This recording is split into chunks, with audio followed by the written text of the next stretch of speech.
Good morning दोस्तों। Good morning दोस्तों। कैसे हैं आप सब लोग? कमेंट करके ज़रूर बताइएगा कैसे हैं आप सब लोग।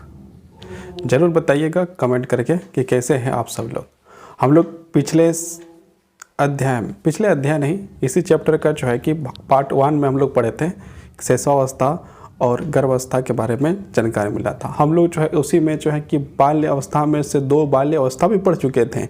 एक था प्रारंभिक बाल अवस्था और दूसरा था उत्तर बाल अवस्था। तो ये दोनों कंप्लीट हो चुका है। अब हम लोग आगे चलते हैं बाल अवस्था का प्रत्यय, है ना। तो यहाँ से हम लोग ना समय को बर्बाद करते हुए, समय को भी ध्यान रखते हुए और बर्बाद ना करते हुए डायरेक्ट हम लोग पढ़ना स्टार्ट करते हैं, है ना। तो आप लोग को यदि अच्छा लगे पढ़ने में तो ज़रूर कमेंट करके बताइएगा, अच्छा ना लगे तो भी कमेंट करके बताइएगा, चलेगा, सब चलेगा, जैसा भी हो। सामान्यतः विकास की शैशवावस्था और प्रौढ़ व्यवस्था के बीच की जो अवस्था होती है बाल्य अवस्था कहलाती है। यहाँ पर देखिए सामान्यतः लिखा हुआ है विकास की शैशवावस्था जो हम लोग कल पढ़ चुके थे, और प्रौढ़ व्यवस्था मतलब क्या है, जो 19 साल के बाद होती है उसे प्रौढ़ व्यवस्था कहा जाता है। उसके बीच की जो अवस्था होती है उसे जो है कि क्या कहा जाता है, उसे जो है बाल्य अवस्था कहा जाता है। अगर हम भारत के प्राचीन सांस्कृतिक परंपराओं को देखें, भारत की जो संस्कृति है, सभ्यता है, उसे यदि हम लोग देखें तो बाल्य अवस्था 6 वर्ष की आयु से प्रारंभ होती है। मतलब बाल का जो बच्चा जो बाल्य अवस्था जो है वो 6 वर्षों से प्रारंभ होती है। यदि भारत की संस्कृति और सभ्यता को यदि देखें तो 12 वर्ष की आयु की यहाँ पर लिखा हुआ है, ये 6 वर्ष की आयु से प्रारंभ होकर 12 वर्ष की आयु तक मानी जाती है, और जो है कि 12 वर्ष तक मानी जाती है, जो हम लोग कल जो है इसमें बात कर चुके थे, जिसमें बालकों में आधारभूत मूल्यों एवं कौशलों की आधारशिला रखी जाती है। ये मूल्य बालकों को उसके परिवार से संस्कार के रूप में प्राप्त होते हैं। इसी में जो है कि बच्चे जो है कि संस्कार के रूप से बहुत सारे चीज़ों को जो है कि सीख पाते हैं। ये सीखने का समय होता है और बच्चों के द्वारा जो है सीखा जाता है। ब्लेयर जॉन्स तथा ये सब जो है राइटर है ने बाल अवस्था का परिभाषित करते हुए लिखा है कि बाल अवस्था वह समय है जब व्यक्ति के आधारभूत दृष्टिकोण, मूल्यों और आदर्शों का बहुत सीमा तक निर्माण हो जाता है। आप भी इसमें कोई राइटर की भी आवश्यकता नहीं, बिना राइटर का भी हम लोग समझ सकते हैं कि हम लोग का जो है सर्वाधिक विकास जो है एक बच्चा का सर्वाधिक विकास उसी समय काल में होता है। तो इसलिए जो है कि इन राइटरों ने जो है लिखा, ये भी लिखा है तो अच्छी बात है, लिखा है तो, लेकिन हम लोग के सारे लोगों को ये पता है कि इस अवस्था में जो है कि किस तरह से जो है कि हम लोग जो है कि सीखते हैं। तो यहाँ पर राइटर लोग बहुत इंपॉर्टेंट हो जाते हैं बीएड के लिए, जो है कि बहुत सारा इंपॉर्टेंट है कि राइटर लोग, इसलिए जो है राइटर का जो है नाम जो है कि याद रखना बहुत ज़रूरी है। यहाँ पर ब्लेयर है, जॉन्स है और सिम्प्रसन, ये जो है 3 राइटर है। तीनों राइटर ने मिलकर कहा कि इस अवस्था में बच्चे जो है बहुत ही ज़्यादा जो है कि सीखते हैं। किस अवस्था में? बाल्य अवस्था में। निर्माण का उत्तरदायित्व माता पिता, शिक्षक और समाज पर होता है। जैसे ही हम लोग जानते हैं बच्चा जब जन्म लेता है उस समय से ही अपना परिवार के साथ रहता है। उसके परिवार में कौन होते हैं? माता पिता होते हैं, दादा दादी होते हैं, नाना नानी का होते हैं, काका काकी होते हैं, चाचा चाची होते हैं, इन लोग होते हैं। और उसके बाद जब बच्चा जो है धीरे धीरे बड़ा होने लगता है और जो है उम्र थोड़ी बड़ी हो जाती है तो हम लोग उसे जो है कि स्कूल में छोड़ देते हैं, मतलब स्कूल में पढ़ने के लिए भेजने लगते हैं। तो इसका जिम्मेवारी, सेकंड जिम्मेवारी किसके पास आ जाता है? इसके बाद जो है परिवार के बाद जो जिम्मेवारी आता है वो शिक्षक पर आ जाता है। वो जिम्मेवारी जो है शिक्षक के पास आ जाता है। मतलब क्या है? समाज। उसके बाद समाज, और समाज में रहेगा, समाज के साथ वो बहुत कुछ सीखेगा। समाज के लोग जो देखेगा जिस प्रकार से कार्य करते हैं उस प्रकार से लोग जो है उनसे सीखना जो है प्रारंभ करेंगे। इसलिए यहाँ पर कहा गया है कि माता पिता, शिक्षक और समाज, इतने लोग से जो बच्चा जो है कि शुरुआती शिक्षा और वहाँ से जो है कि पूरा का पूरा, और समाज जो है कि ज़िंदगी भर सिखाता है। समाज ही एक ऐसा चीज़ है जो ज़िंदगी भर जो है एक बच्चे को सिखाते रहता है, क्योंकि समाज ही उसके साथ अन्याय करता है, समाज ही उसके साथ न्याय भी करता है समाज ही उसे आगे बढ़ाता है और समाज ही उसे पीछे भी कर देता है। समाज ही उसे आगे बढ़ने से रोकता भी है, तो समाज के कुछ लोग उसे आगे बढ़ाने का पूर्ण प्रयास भी करते हैं। मतलब समाज के जो है कि विभिन्न वर्ग जो है एक इंसान को आगे बढ़ाने के लिए, एक बच्चे को आगे बढ़ा करने के लिए, निर्माण करने के लिए या तो योगदान देता है या तो उसे नष्ट करने का प्रयास करता है, उसे बर्बाद करने का भी चेष्टा जो है यही समाज ही करता है। तो मतलब समाज जो है कि नेगेटिव भी हो सकता है और समाज जो है पॉजिटिव भी हो सकता है। समाज दोनों हो सकते हैं। और यदि बच्चा समझदार निकल गया तो समाज नेगेटिव भी हो जाए तो भी उसे जो है पॉजिटिव बनाकर काम किया जा सकता है, ऐसा जो है किया जा सकता है। थोड़ा सा यहाँ पर हम यही करना चाहते थे, फोटो को थोड़ा सा अंदर लेना चाहते थे तो ये अंदर हो गया। तो यहाँ पर लिखा हुआ है जो उत्तरदायित्व होता है निर्माण का वो किसके किसके पास होता है, माता पिता और शिक्षक और समाज पर होता है। जैविक परिभाषा के अनुसार जन्म से लेकर किशोरावस्था के बीच की जो अवस्था होती है बाल्य अवस्था कहलाती है। मतलब ये जो किशोरावस्था की व्यवस्था जो है वो बाल्य अवस्था के ही जो है नाम से जाना जा सकता है। कानूनी परिभाषा के अनुसार वह व्यक्ति जिसकी आयु पड़ोड़ की आयु से कम होती है, मतलब 19 साल से कम होता है, बालक कहलाता है, उसे जो है हम लोग बालक कहते हैं। लेकिन कानून की व्यवस्था से 18 वर्ष में हम लोग जो है उम्र को मतलब एक प्रकार से हम लोग जो है कानूनी के लिए प्रौढ़ हो जाते हैं, लेकिन हम लोग का जो है कि 18-19 वर्ष तक जो है कि ये जो है किशोरावस्था भी चलता है। तो यहाँ पर जो है आप आगे बढ़ते हैं, हम लोग देखते हैं अब क्या होता है। अब यहाँ पर जो अभ्यास प्रश्न है 11 नंबर का और 12 नंबर का, तो यहाँ पर लिखा हुआ है, इसको आप लोग करना है। विकास की डैश और डैश के बीच जो अवस्था होती है बाल्य अवस्था कहलाती है। तो कौन कौन सी अवस्था होती है तो ये आप तो आराम से बता सकते हैं। भारत के प्राचीन संस्कृति परंपरा के अनुसार बाल्य अवस्था डैश वायु से प्रारंभ होकर, मतलब जो है बाल्य अवस्था कहाँ से प्रारंभ होकर कहाँ तक खत्म होती है, जो हम लोग अभी कुछ देर पहले ही पढ़े हैं उसे हम लोग यहाँ पर कर सकते हैं। ये आप लोग का होमवर्क की तरह रहा, तो ये आप लोग कर सकते हैं। अब हम लोग बढ़ते हैं आगे। यहाँ पर लिखा हुआ है विभिन्न सामाजिक राजनीतिक वास्तविकताओं के द्वारा निर्मित विभिन्न बाल अवस्थाओं के परते। विभिन्न सामाजिक व्यवस्था के द्वारा निर्मित बाल अवस्था के परते। प्रत्येक बालक किसी न किसी समाज में जन्म लेता है। कोई भी व्यक्ति, कोई बच्चा यदि जन्म लेगा तो कहीं ना कहीं किसी न किसी घर में, किसी समाज में ही तो जन्म लेगा, कहीं ना कहीं जन्म लेता है। अतः उस समाज एवं समाज की संस्कृति का बालक के व्यवहार एवं व्यक्तित्व पर गहरा प्रभाव पड़ता है। जिस प्रकार का समाज होता है, जिस प्रकार के समाज में वो जन्म लेता है, जिस प्रकार के परिवार में बच्चा जन्म लेता है, उस प्रकार का जो है कि उसके पास जो है वैसा ज्ञान होता है, उस प्रकार का व्यवहार बच्चा करता है। बाल अवस्था का पड़ते विभिन्न समाओं, जो यहाँ पर समाजों लिखा हुआ है जी, समाजों में विभिन्न हैं, भिन्न मतलब अलग अलग हैं। जैसे मान लीजिए कोई जो है झारखंड का बच्चा है तो झारखंड का अलग है, दिल्ली का देखिएगा तो दोनों में अंतर है, दिल्ली और झारखंड का मिलाइएगा तो अलग अलग हो जाएगा, बिहार और झारखंड का मिलाइएगा तो अलग अलग, उत्तराखंड और बिहार का मिलाएंगे तो बच्चों में जो है अलग अलग, क्योंकि समाज का जो है हर समाज जो अलग अलग होता है तो उस प्रकार के बच्चे का विकास भी जो है अलग अलग प्रकार से होता है। बालक के व्यवहार एवं व्यक्तित्व का गहरा प्रभाव पड़ता है। बाल अवस्था का पड़ते विभिन्न समाजों में विभिन्न है। यहाँ पर हम विभिन्न सामाजिक राजनीतिक वास्तविकताओं के द्वारा निर्मित विभिन्न बाल अवस्था के पर्दे के विषय में चर्चा करेंगे। यहाँ पर हम लोग जो चर्चा करने वाले हैं वो अब देखिए क्या क्या है। पॉइंट नंबर 1 में है उपेक्षित वर्ग। उपेक्षित वर्ग, कुछ वर्ग ऐसे होते हैं जिसे उपेक्षित वर्ग के नाम से जाना जाता है। अब उपेक्षित वर्ग कौन कौन है यहाँ पर हम लोग जो है देखेंगे और चर्चा करेंगे। इस वर्ग में वे बालक आते हैं जो सामाजिक, आर्थिक और सांस्कृतिक रूप से पिछड़े होते हैं। ऐसे बालक आते हैं जिसमें जो है या वो बालक जो है कि सामाजिक रूप से, आर्थिक रूप से और सांस्कृतिक रूप से पिछड़े होते हैं, जैसे अनुसूचित जाति और अनुसूचित जनजाति के बालक आदि। ऐसे समाज में बाल अवस्था का पर्दे वास्तविक तौर पर उपस्थित नहीं होता। ऐसे बालक प्रायः गरीब एवं वंचित परिवार से आते हैं। बहुत जो है कि गरीब और वंचित, मतलब कि उसके पास जो है साधनों का अभाव होता है। अतः इन बालकों को अपने परिवार की आर्थिक मदद करने हेतु बाल श्रमिक के रूप में किसी दुकान या फैक्ट्री में काम करना पड़ता है। इसके बाद यदि उसके परिवार में खाना पीने के लिए, रहने के लिए, कपड़ा पहनने के लिए, मकान रहने के लिए नहीं है, मतलब विभिन्न प्रकार की समस्याएं हैं, तो उसका जो बच्चा होता है वो स्कूल ना जाकर किसी फैक्ट्री में जाता है, किसी चाय की दुकान में जाता है, किसी होटल में जाता है, कहीं जाता है और वहाँ पर जो है काम करने लगता है। 1000, 2000, 5000 रुपया में काम करके जो है कमाई करने लगता है। ये जो होता है ना, जिसके घर में कुछ नहीं है खाने पीने के लिए, तो मजबूरी में स्कूल छोड़कर उसको कहाँ जाना पड़ेगा, काम करने के लिए। उसे जो छोटे उम्र करने लगा तो उसे जो हम लोग बाल मजदूरी के नाम से जानते हैं या बाल श्रमिक के रूप में कहते हैं। जो 14 वर्ष से कम, है ना, 16 वर्ष के कम तक जो वर्ग बच्चे जो काम करते हैं उसे बाल मजदूरी के रूप में माना जाता है। श्रमिक, बाल श्रमिक के रूप में किसी दुकान या फैक्ट्री में काम करना पड़ता है। इन बालकों को स्कूल एवं शिक्षक के प्रति मनोवृत्ति नकारात्मक होती है, मतलब जो कभी स्कूल गया नहीं तो स्कूल के शिक्षक को क्या वो इज्जत करेगा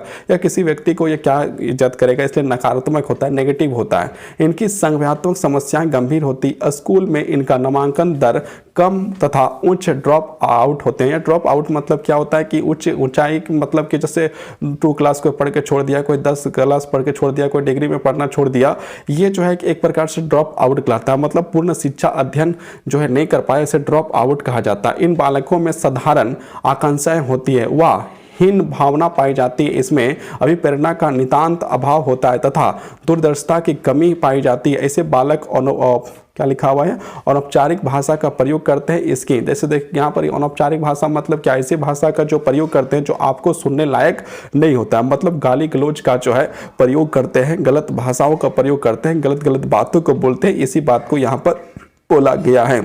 लिंग दृष्टिकोण, यहाँ पर देखते हैं लिंग दृष्टिकोण, मतलब लिंग दृष्टिकोण में क्या होता है, तो लिंग दृष्टिकोण यहाँ पर आप जानते ही हैं लिंग मतलब क्या होते हैं, बालक बालिका, है ना, मतलब क्या है लड़का लड़की, और यही लिंग दृष्टिकोण है। तो लिंग दृष्टिकोण से देखते हैं लड़का और लड़की का क्या विकास है। लिंग दृष्टिकोण, हमारे समाज में बालक और बालिका, बालक मतलब क्या है लड़का है, बालिका मतलब क्या है लड़की है। हमारे समाज में बालक और बालिकाओं में भेद करना एक पीढ़ी से दूसरी पीढ़ी पर नियंत्रण चला आ रहा है, मतलब हमारे समाज में थोड़ा सा भेदभाव जो है लड़का और लड़की में होता आया है। यद्यपि भारतीय संविधान में पुरुष व स्त्री का समान अधिकार दिए गए हैं, लेकिन भारत का जो संविधान है उसमें जो है लड़का हो या लड़की हो या कोई धर्म का हो, किस जाति का हो, वो नहीं पूछता, सबको जो है एक समान अधिकार दिया गया है।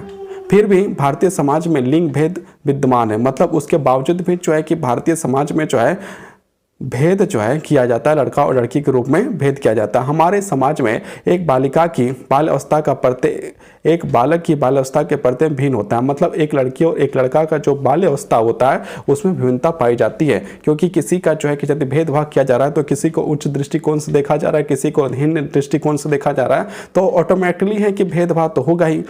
भारतीय समाज में बालकों को बालिकाओं की तुलना में हर क्षेत्र में प्राथमिकता, मतलब जो लड़के होते हैं उसे ज़्यादा प्राथमिकता दिया जाता है, उसे ज़्यादा महत्व दिया जाता है और लड़की को कम। परिवार में बालक का जन्म होने पर जहां खुशियां मनाई जाती है, अभी फिलहाल ऐसे जागरूकता के कारण से जो है लड़की का भी जन्म होने से जो है कि बहुत ज़्यादा खुशियाँ मनाई जाता है, लेकिन यहाँ पर जो है कि जो किताब में लिखा हुआ है उसके अनुसार यदि देखा जाए तो बालक का जब जैसे ही जन्म होता है तो जो है कि बहुत ज़्यादा खुशियाँ मनाई जाता है, और लड़की का जन्म होता है तो उसमें थोड़ा सा कम खुशियाँ मनाया जाता है।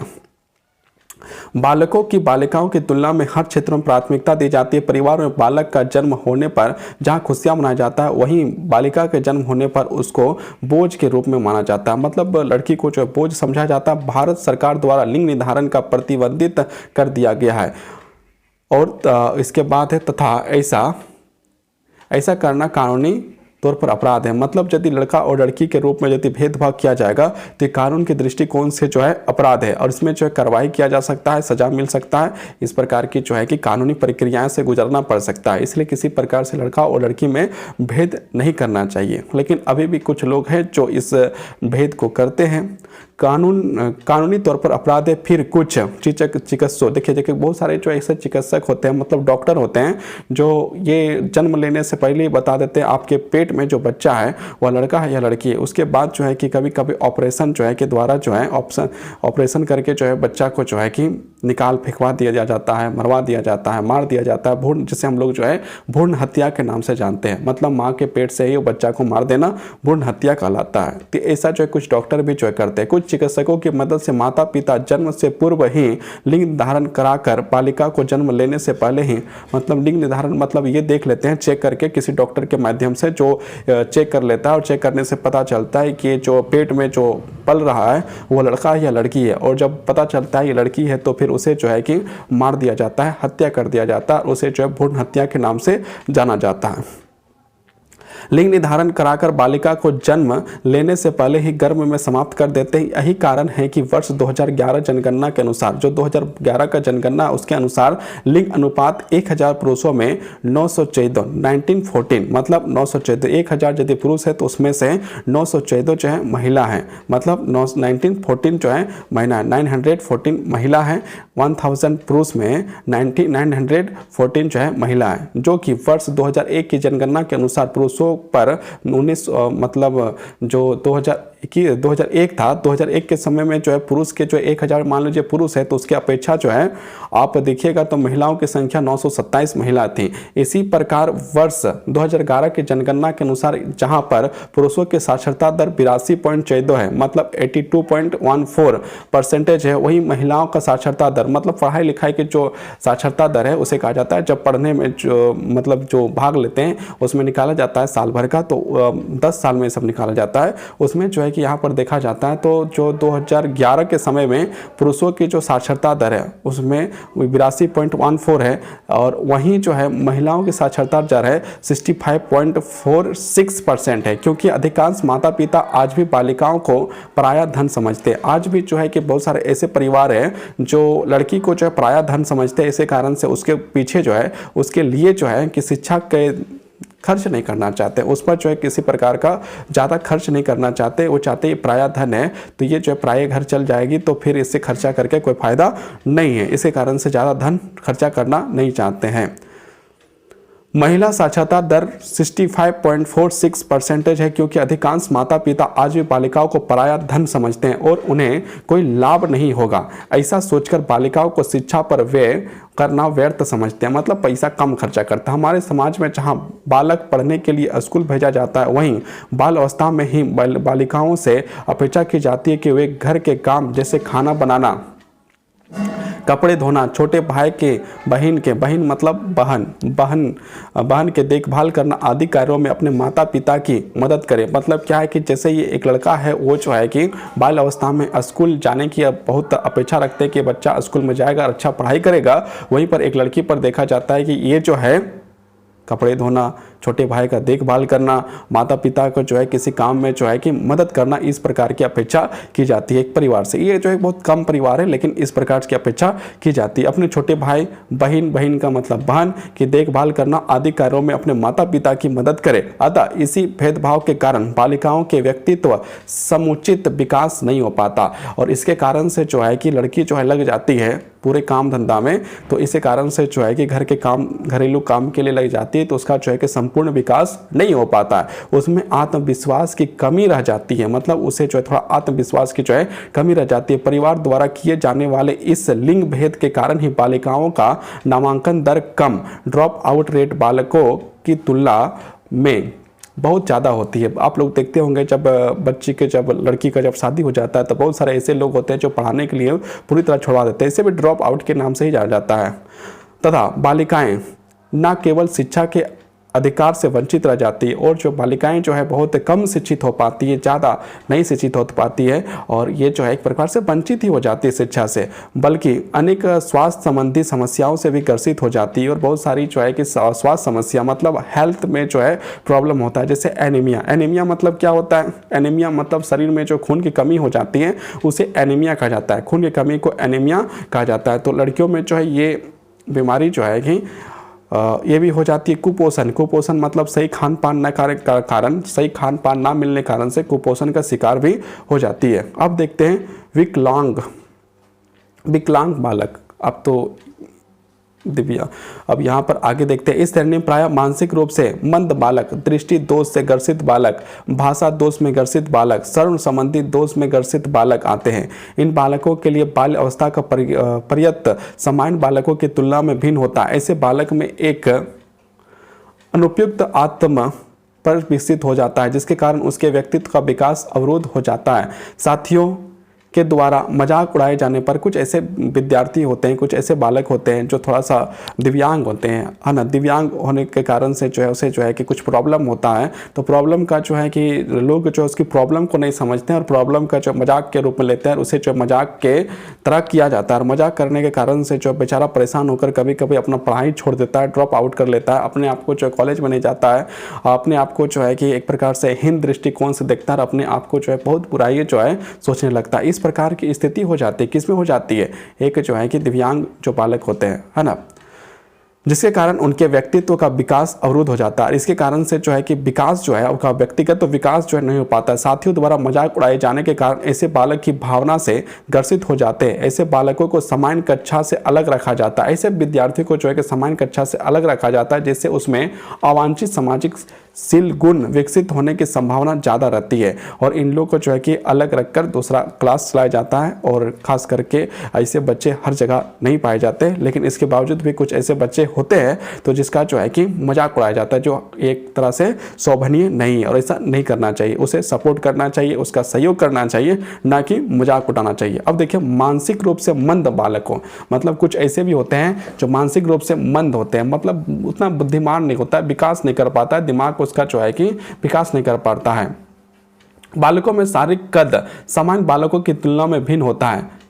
सामान्य बालकों की तुलना में बौद्धिक क्षमता कम होती है। ऐसे बालक जो मानसिक रूप से मंद बालक होते हैं उसकी जो है कि शारीरिक भिन्नताएं होती है, साथ में जो है कि बौद्धिक क्षमता में भिन्नताएं होती है। ऐसे बालक समाज और परिवार के लोगों के साथ समायोजन नहीं कर पाते हैं। ऐसे बालकों का संज्ञानात्मक विकास अनुपयुक्त होता है तथा भाषा विकास में भी बहुत कम हो पाता है। इन बालकों की उचित अनुचित, देखिए यहाँ पर बोला है इन बालकों को उचित अनुचित का ज्ञान नहीं होता है। और ऐसे जो मंद बुद्धि थोड़े से बालक होते हैं जो थोड़ा दिमाग से कमज़ोर होते हैं, उसे जो है कि उचित क्या है अनुचित क्या है उसमें जो है कि ज़्यादा वो सोच नहीं पाते, उसमें जो है ज़्यादा समझ नहीं पाते हैं। तो ऐसे बच्चे को भी जो है हम लोग को जो है कि एक प्रकार से सपोर्ट करना चाहिए, ना कि उसे जो मजाक का लेना चाहिए कि तुम जो है कि याद नहीं कर पा रहा है, ये नहीं कर पा रहा है, वो नहीं कर पा रहा है। बहुत सारे लोग जो है हाइट देखने के बाद, कुछ लोग का जो हाइट लंबा होता है लेकिन उस प्रकार का उसका दिमाग जो है विकसित नहीं हो पाता है, तो लोग क्या करते हैं उसमें जो है कि बहुत सारा कमेंट करना लगता है। कमेंट के कारण से वो जो है कभी कभी जो है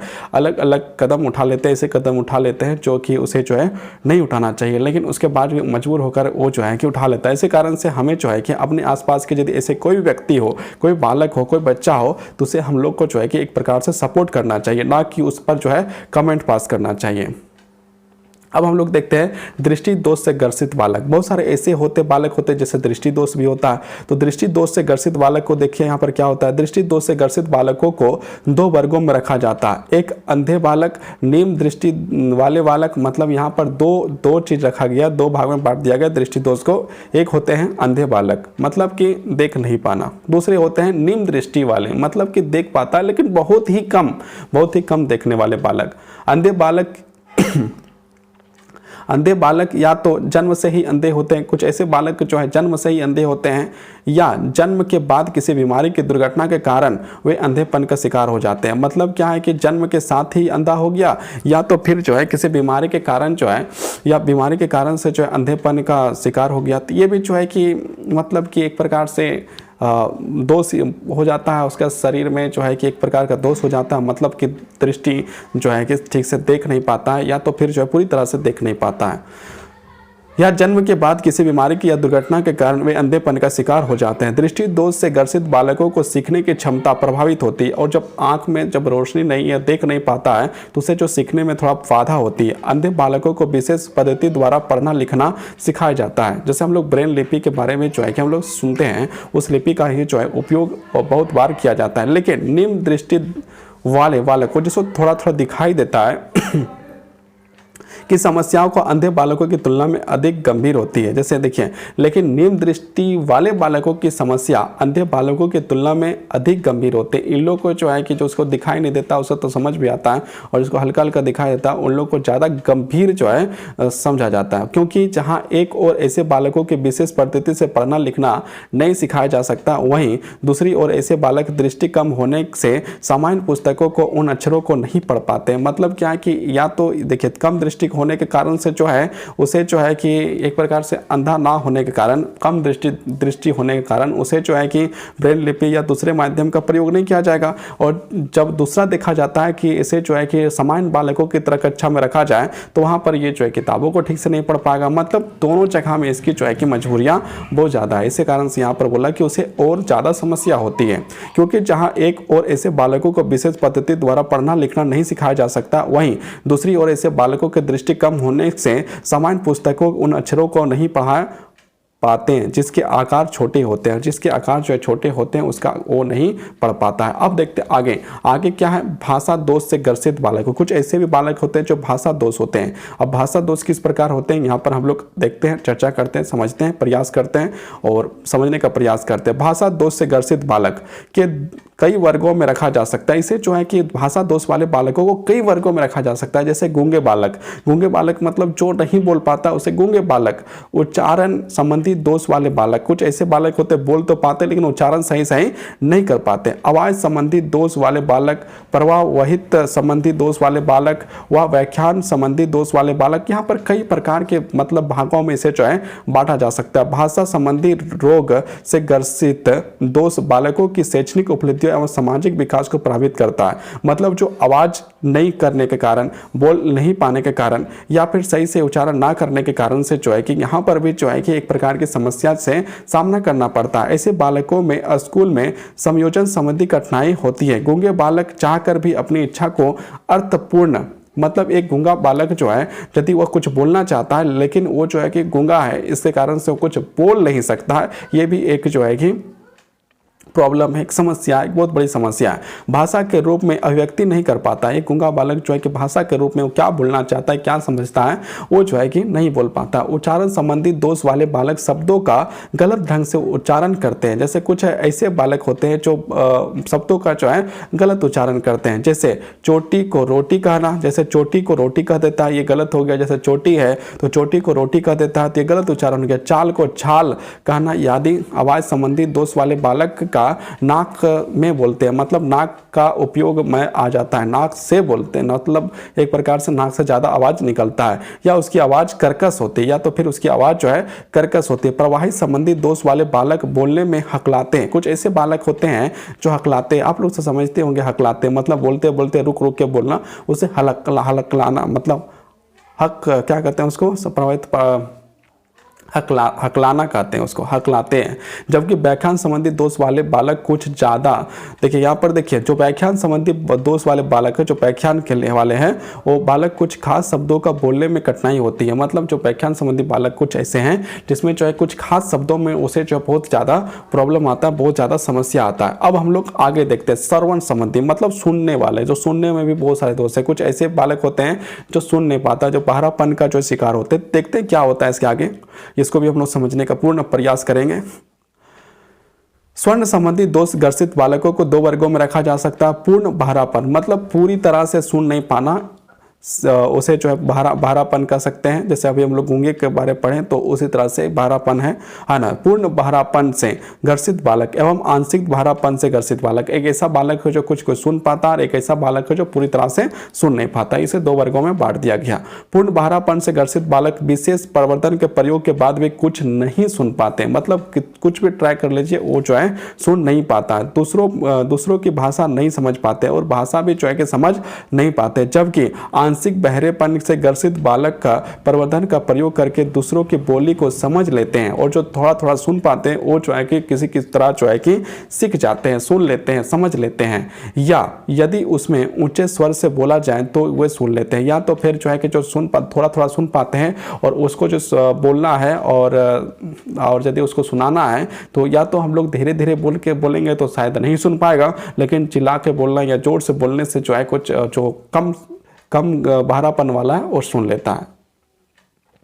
अब यहाँ पर अभ्यास प्रश्न है, तो अभ्यास प्रश्न में यहाँ पर क्या लिखा हुआ है, तो पहला प्रश्न देखते हैं। पहला क्या है, 13वां प्रश्न है ना। तो यहाँ पर जो है क्या देखते हैं, हमारे समाज में बालिका एवं बालक की बाल अवस्था का प्रति एक समान है। मतलब यहाँ पर सत्य और असत्य बोला गया, तो एक समान नहीं है। अभी तो हम लोग पढ़े तो यहाँ पर असत्य हो जाएगा कि दोनों का जो भेद तो किया जाता है, भले एक घर में किया जाए या 10 घर में किया जाए या किसी घर में किया जाए, भेद होता है ना। तो भेद क्या ही जाता है, मानसिक रूप से मंद बालकों में सामान्य बालकों की तुलना में बौद्धिक क्षमता कम होती है। तो यहाँ पर जो है कि ये बात बिल्कुल सही है। जो मानसिक रूप से मंद बालक हैं उसमें जो है कि क्या होगा, सामान्य बालक से कम ही बौद्धिकता होगा, तो उसमें जो है कि सत्य हो जाएगा। श्रवण संबंधी दोष से ग्रसित बालकों को 3 वर्गों में रखा जा सकता है। अभी हम लोग तुरंत पढ़े हैं। कितना पढ़े हैं? यहाँ पर जो थोड़ा सा पीछे करके हम लोग देखें तो यहाँ पर क्या लिखा हुआ है, देखिए 2 वर्गों में रखा गया और यहाँ पर कहता है 3 वर्गों में जो स्वर्ण संबंधी मतलब सुनने वाला बालक जो बहरेपन का जो शिकार हो जाते हैं उसे कितने वर्गों में रखा गया है, तो यहाँ पर लिखा हुआ है 3, लेकिन हम लोग कितने पढ़े? 2। तो इसका क्या आंसर हो जाएगा? यहाँ आंसर हो जाएगा असत्य। देखिए 15वां नंबर जो है ये असत्य हो जाएगा कि नहीं, 2 वर्गों में बांटा गया है। अब देखिए विभिन्न राजनीतिक वास्तविकताओं के द्वारा निर्मित बाल अवस्था के परतें। हमारे देश में बालक एवं बाल अवस्था में केंद्र में रखते हुए अनेक राजनीतिक कदम उठाए गए हैं। भारतीय कानून एवं पॉलिसी लिखा हुआ, प्लासी पढ़ दिया, सॉरी, पॉलिसी के अनुसार बाल अवस्था के विभिन्न परिभाषाएं दी गई है। वर्तमान में विभिन्न कानून एवं पॉलिसी के अनुसार बाल अवस्था की उम्र सीमा 14 वर्ष से 18 वर्ष से कम तो किसी कानून या पॉलिसी के अनुसार 21 वर्ष तक कम है। अतः बाल अवस्था के प्रत्येक स्पष्टीकरण हेतु नेशनल पॉलिसी फॉर चिल्ड्रंस 2013 के अनुसार, ये जो है कि बच्चों के लिए जो निकाला गया है, ये 2013 के अनुसार बाल अवस्था की जो परिभाषा दी गई है उस परिभाषा के साथ समानता लाने के लिए भारत सरकार को अपने विभिन्न कानूनों में मतलब क्या है कि एक प्रकार से बदलाव किया, संशोधन किया, अपने कानूनों में जो है कि बहुत प्रकार से संशोधन किया गया है। नेशनल पॉलिसी फॉर चिल्ड्रन 2013 के अनुसार 18 वर्ष से कम आयु का कोई भी व्यक्ति बालक कहलाता है। मतलब जो भी 18 वर्ष से कम एज का जो भी बच्चा है, जो मैंने पहले ही कहा कि कानून के अनुसार जो भी व्यक्ति 18 वर्ष से कम है उसे जो है बालक के रूप में माना जाता है, उसे बालक कहा जाता है। बाल अवस्था जीवन महत्वपूर्ण हिस्सा है जिसके अपने मूल्य हैं तथा इन अवस्थाओं में बालक के संपूर्ण तथा सामंजस्यपूर्ण विकास एवं सुरक्षा लिए बहुक्षेत्रीय समेकित एवं समावित उपांग की आवश्यकता होती है। हमारे देश में बालक एवं बाल अवस्था में संबंधित कई कानूनी एवं संवैधानिक प्रावधान हैं। विभिन्न कानूनों के अंतर्गत बालक को विभिन्न आयु सीमा के अनुसार परिभाषित किया गया है। द चाइल्ड लेबर, देखिए यहाँ पर लिखा है चाइल्ड लेबर, मतलब चाइल्ड लेबर तो समझ ही रहे होंगे, है ना, कि इसमें कानून बनाया गया कि कोई बच्चों को जो खटाया नहीं जा सकता है, बाल मजदूरी नहीं किया जा सकता। प्रोविजन एंड रेगुलेशन एक्ट 1986 के अनुसार कोई भी व्यक्ति जिसने 14 वर्ष की आयु पूरी ना की हो बालक कहलाता है, उसमें जो है बालक कहलाता है। Prohibition of child marriage act 2006 के अनुसार कोई भी वह व्यक्ति पुरुष जिसने 21 वर्ष की आयु व महिला जिसने 18 वर्ष की आयु पूरी ना की हो वह बालक कहलाता है। तो यहाँ पर जो है कि थोड़ा सा एक सुधार करना जरूरी है, क्योंकि अब जो है कि नरेंद्र मोदी सरकार जो है बच्चों में जो है क्या किया गया है, 21 वर्ष का जो पुरुष है उसे शादी योग्य माना जाता है और लड़कियों को भी जो है समान एज में जो है लाया गया है। 21 वर्ष में जो है लड़कियों को भी जो है कि अब से क्या माना जाएगा कि वो शादी योग्य है, मतलब उसको भी जो है कि बढ़ा दिया गया है। ऐसा नहीं कि यहाँ पर असमानताएं थी, जैसे लड़का जो है कि 21 वर्ष में जो है उसे जो माना जाता था कि शादी योग्य है, वहीं पर लड़कियों को माना जाता था कि 18 वर्ष में शादी योग्य है। जो एक असमानताएं थी, यहाँ पर इस असमानताएं को समानता में बदलने का काम जो नरेंद्र मोदी सरकार ने किया है और अब जो है लड़कियों का एज जो है 21 वर्ष में ही शादी योग्य मानी जाएगी। तो यहाँ पर एक छोटा सा सुधार करना होगा मैरिज एक्ट में। Juvenile justice care and protection of children act 2000, 2006 एवं 2010 में संशोधित किया गया है और इसके अनुसार वह व्यक्ति जिसने 18 वर्ष की आयु पूरी ना की हो वो बालक कहलाता है। जो भी 18 वर्ष को पूरा नहीं किया वो सारे जो हैं बालक कहलाएगा। श्रम कानून के अंतर्गत फैक्ट्री एक्ट 1948 के अनुसार 14 वर्ष के कम आयु का कोई भी व्यक्ति बालक कहलाता है। मतलब जो भी बच्चा मतलब कौन सा, श्रम कानून के अंतर्गत फैक्ट्री एक्ट जो है उसके अनुसार श्रम कानून के अंतर्गत फैक्ट्री एक्ट, जो फैक्ट्री में काम करने वाले बच्चे हैं मतलब लोग हैं, उसमें भी एक जो है कि थ्योरी दिया जाता है, उसमें भी एक जो है कि नियम बनाया जाता है। तो उस नियम के अनुसार जो है 1948 में बनाया गया था फैक्ट्री एक्ट। तो उसके अनुसार से जो भी बच्चा 14 वर्ष से कम उम्र है या 14 वर्ष तक है तो उसे बालक कहा जाएगा और वो जो है काम उसे यदि किया जाए तो ये गैर कानूनी होगा, उसे जो काम नहीं कराया जा सकता है। 14 वर्ष की कम आयु का कोई भी व्यक्ति बालक कहलाता था। इस एक्ट के अनुसार 14 वर्ष से कम आयु का कोई भी व्यक्ति किसी फैक्ट्री में काम नहीं कर सकता। मतलब किसी फैक्ट्री में 14 वर्ष से कम वाला उम्र का बच्चा काम नहीं कर सकता है। भारतीय पेनल कोड ने अपने फौजदारी कानून में कहा है कि किसी भी बालक के द्वारा 7 वर्ष तक की आयु तक किया गया कोई भी कृत अपराध नहीं है। मतलब 7 साल तक वो जो किसी प्रकार से यदि कोई कुछ भी करता है तो उसे अपराध नहीं माना जाता है। ये जो है भारतीय पेनल कोड में कहा गया। अतः 7 वर्ष तक की आयु में 7 वर्ष तक की आयु के बालकों के लिए दंड का कोई प्रावधान नहीं है। मतलब 7 वर्ष का जो बच्चा उसे किसी प्रकार का जो है प्रावधान नहीं किया गया दंड का। 7 वर्ष से 12 वर्ष की आयु के बीच के बालकों द्वारा किए गए कृत्य मतलब कि जो कार्य किया जाता है के लिए दंड का प्रावधान है। मतलब 7 वर्ष से ऊपर के जो बालक है उसे दंड दिया जा सकता है, लेकिन 7 वर्ष के नीचे के जो बच्चे जो किसी प्रकार का कुछ करें तो उसे दंड नहीं दिया जा सकता। यदि यह साबित किया जा सके कि बालक को इस एक्ट के परिमाणों की समझ भारतीय संविधान में बालकों के लिए नियम प्रावधान किए गए। यहाँ पर जो है बालकों के लिए जो है एक प्रकार से नियम जो बनाया गया है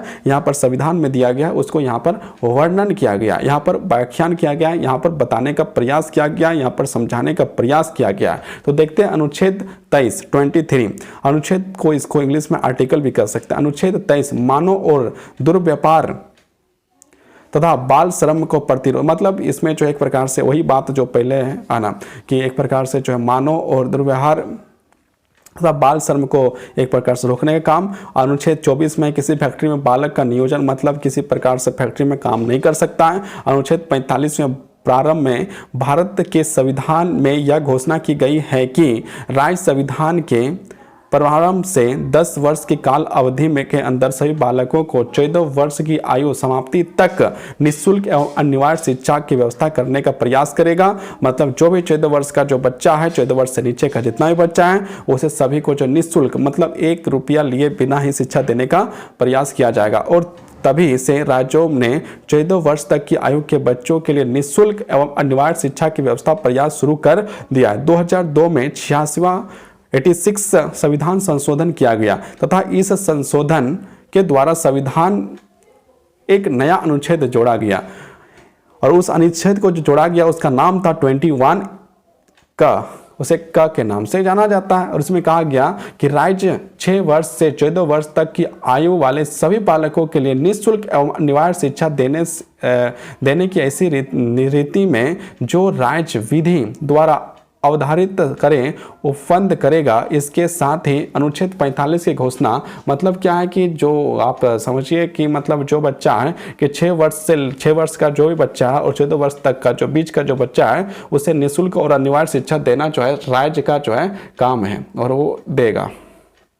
इसीलिए हम लोग देखते हैं सर्व शिक्षा अभियान लिखा हुआ हर जगह में, हर स्कूल में। और वहाँ पर जो है कि छोटे छोटे बच्चों को जो है मतलब 6 क्लास से लेकर 6 क्लास नहीं 6 साल का बच्चा से लेकर 14 साल का बच्चा को जो निःशुल्क शिक्षा है। मतलब निःशुल्क, पूरी तरह से निःशुल्क, 1 रुपया भी लेन देन नहीं प्रतिस्थापित की गई है। राज्य सभी बालकों के लिए 6 वर्ष की आयु पूरी करने का प्रारंभिक बाल अवस्था देख रेख और शिक्षा देने के लिए उपबंध करने का प्रयास करेगा। मतलब हर प्रकार का जो राज्य भारत देश में जितने भी राज्य हैं वो इस प्रकार के प्रयास जो है करेंगे। 86वें संविधान संशोधन में ही संविधान के भाग 4 का में एक नया मूल कर्तव्य 51 जोड़ा गया। माता पिता या संरक्षक 6 से 14 वर्ष की आयु वाले अपने बालक के लिए शिक्षा अवसर प्रदान करेंगे। मतलब यहाँ पर यह कहा गया कि जो माता पिता है वो अपने बच्चों को जो है कि ये अवसर देंगे, नहीं तो वो काम करने के लिए फैक्ट्री वैक्ट्री नहीं भेज सकते हैं। वर्ष 2009 में बालकों को निःशुल्क एवं अनिवार्य शिक्षा का अधिकार अधिनियम 2009 पास किया गया, जो कि 1 अप्रैल 2010 से पूरे भारत पर लागू हो गया। मतलब जो पास किया गया 2009 में वो जो है कि 2010 में पूरे भारत में लागू हो जाता है। इस अधिनियम के अनुसार 6 से 14 वर्ष तक की आयु के बालकों को कक्षा 1 से लेकर 8 तक की निःशुल्क शिक्षा, मतलब क्या है कि शुरुआती जो कक्षा 1 का है 1 से लेकर 8वां कक्षा तक 8 क्लास तक जो है कि पूरी तरह से निःशुल्क दिया जाएगा। उसके आगे हम लोग देखते हैं अनुच्छेद 46। अनुच्छेद 46 में क्या लिखा हुआ है? आर्टिकल 46 में यह व्यवस्था की गई है कि राज्य जनता के कमजोर वर्गों विशेष अनुसूचित जातियों, अनुसूचित जनजातियों के बच्चों की शिक्षा तथा अर्थ संबंधी हितों की विशेष सावधानी से उन्नति करेगा और सामाजिक अन्याय और सब प्रकार के शोषण से उसका संरक्षण करेगा। ये पर यह जो है आर्टिकल 46 है उसमें जो है कि जो राज्य के जो कमज़ोर हैं, और कमज़ोर माना गया है दो चीज़ को, जिसमें से एक अनुसूचित और एक मतलब यहाँ पर जो लिखा हुआ है उनके अनुसार देखिए राज्य जनता के कमजोर वर्ग विशेषता, यहाँ पर ध्यान एक पर मतलब पॉइंट करके लिखा हुआ है कि अनुसूचित जनजाति और अनुसूचित जनजाति के बच्चों को जो है कि विशेष ध्यान रखने का प्रयास किया जाएगा। जैसे हम लोग यदि इंग्लिश में कहते हैं एससी और एसटी के जो बच्चे हैं उन्हें जो विशेष ध्यान देने का जरूरत है, तो यहाँ पर ये बताया गया। अब हम लोग यहाँ पर अभ्यास प्रश्न, तुरंत ही अभ्यास प्रश्न के और हम लोग जो है कि आगे हैं। तो यहाँ पर हम लोग का 16वां नंबर जो है 16वां नंबर का जो प्रश्न आ जाता है, वर्ष 2010 में बालकों को निःशुल्क एवं अनिवार्य शिक्षा का अधिकार अधिनियम 2009 पास किया गया, सत्य यह या असत्य है? तो ये आपको जो है कि करना है। और उसके बाद 17वां क्वेश्चन है, उसके बाद हम लोग को यहाँ पर 18वां और 19वां और 20वां क्वेश्चन जो है जिसे हम लोग को यहाँ पर करना है। और यहाँ पर अब हम लोग जो है कि 1.5 सारांश में आ जाते हैं। सारांश मतलब क्या हम लोगों ने सीखा पढ़ने के बाद, इसके बाद यहाँ पर हम लोग इस चैप्टर का जो है समाप्ति की हो जाएगी और आगे चैप्टर हम लोग पढ़ना स्टार्ट करेंगे। तो देखते हैं इस इकाई में आपने जन्म, शैशवा अवस्था एवं बाल्य अवस्था के विषय में अध्ययन किया, जिसमें जन्म, शैशवावस्था, बाल्य अवस्था एवं बाल्य अवस्था के उप अवस्थाओं को, मतलब जब हम लोग पढ़े थे ना उत्तर बाल्य अवस्था और प्रारंभिक बाल्य अवस्था थी, उसको हम लोग क्या कहेंगे? उप बाल अवस्था की उप अवस्था। इसके है उप अवस्था मतलब प्रारंभिक और उत्तर बाल अवस्था, ये जो है उप व्यवस्था थी। प्रारंभिक बाल अवस्था और उत्तर बाल अवस्था में होने वाले विभिन्न विकासों का वर्णन किया। बाल अवस्था के प्रत्येक को बताते हुए विभिन्न सामाजिक एवं राजनीतिक वास्तविकताओं के द्वारा निर्मित बाल अवस्था में भिन्न प्रत्ययों पर प्रकाश डाला गया। जैसा कि आपने देखा कि शैशवावस्था बालक के निर्माण का काल है, मतलब जो शैशवावस्था होता है, शैशवावस्था कहाँ से स्टार्ट होती है? 0 से लेकर 2 वर्ष, तो वो जो है निर्माण का काल कहा जाता है। या अवस्था कि वह आधार है जिस पर बालक के भावी जीवन का निर्माण किया जा सकता है। इस अवस्था में बालक की जितना अधिक निरीक्षण एवं निर्देशन किया जाता है, बालक का विकास और उनके जीवन का विकास उतना ही उत्तम होगा। मतलब शैशवावस्था में यदि आप पेरेंट्स यदि हैं, बच्चे के पेरेंट्स लोग यदि ध्यान अच्छा दें तो वो जो बहुत ज़्यादा उन्नति करेगा, बच्चा जो आगे जाकर बहुत ज़्यादा उन्नति करेगा।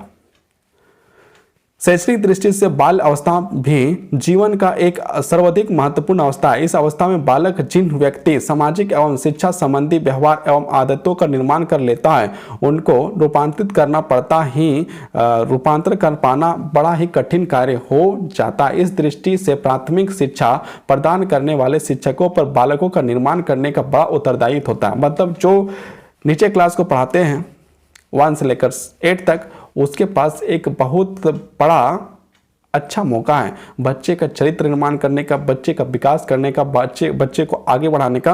मतलब शिक्षकों के हाथ में देश की जो है कि आधारभूत इकाई जो है ना, जो बच्चा है वो मिला हुआ है कि सबसे अच्छा, मतलब या तो उस समय बच्चा को जो है कि आप गलत रास्ते की ओर ले जा सकते हैं, या तो फिर उस समय जो आप बच्चे को जो है एक श्रेष्ठता की ओर जो है पहुंचा सकते हैं। यही एज जो है कि बच्चे के सीखने का सबसे ज़्यादा है। अब यहाँ पर शब्दावली दिया गया शैशवावस्था से, आप क्या समझते हैं? शैशवावस्था का जो हम लोग बार बार पढ़ें, इसका मतलब क्या होता है? यहाँ पर हम लोग देखते हैं तो बालक के जन्म लेने के उपरांत की अवस्था को शैशवावस्था कहा जाता है। या अवस्था जन्म से लेकर 2 वर्ष तक होती है। मतलब क्या है? जो शैशवावस्था जो होता है ना, वो बालक का जैसे जन्म, ये बार बार हम लोग कितना पढ़ेंगे, एक ही चीज तो है, 0 से लेकर 2 वर्ष तक शैशवावस्था। बाल अवस्था क्या? बाल अवस्था जो है क्या होता है? बाल अवस्था जो 2 वर्ष के से 11 वर्ष का जो उम्र होती है उसे बाल्य अवस्था कहा जाता है। बाल अवस्था को 2 भागों में बांटा गया है, एक है प्रारंभिक बाल अवस्था और दूसरा है उत्तर बाल अवस्था। तो यहाँ पर 2 चीज हो गया क्लियर। अब यहाँ पर प्रारंभिक बाल अवस्था कहाँ से होती है? प्रारंभिक बाल अवस्था जो होती है आपका 2 से 6 वर्ष तक होता है, 6 से जो 11 वर्ष है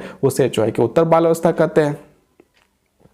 अब जो है यहाँ पर हम लोग जो है कि 1.7 अभ्यास के प्रश्न के उत्तर 5 निर्माण काल, किशोरावस्था, लेटिन 203, ये जो है कि सब जो है आंसर है। यदि आप लोग यदि करना चाहें तो यहाँ पर कर सकते हैं, देख देख के यहाँ पर सब हम जो है कि छोड़ देते हैं। अब इसके बाद जो है कि आपका जो है ये सत्य साहित्य संदर्भ ग्रंथि है ना, कहाँ से जो है ये सारा चीज़ लिया गया है, ये सब है ना।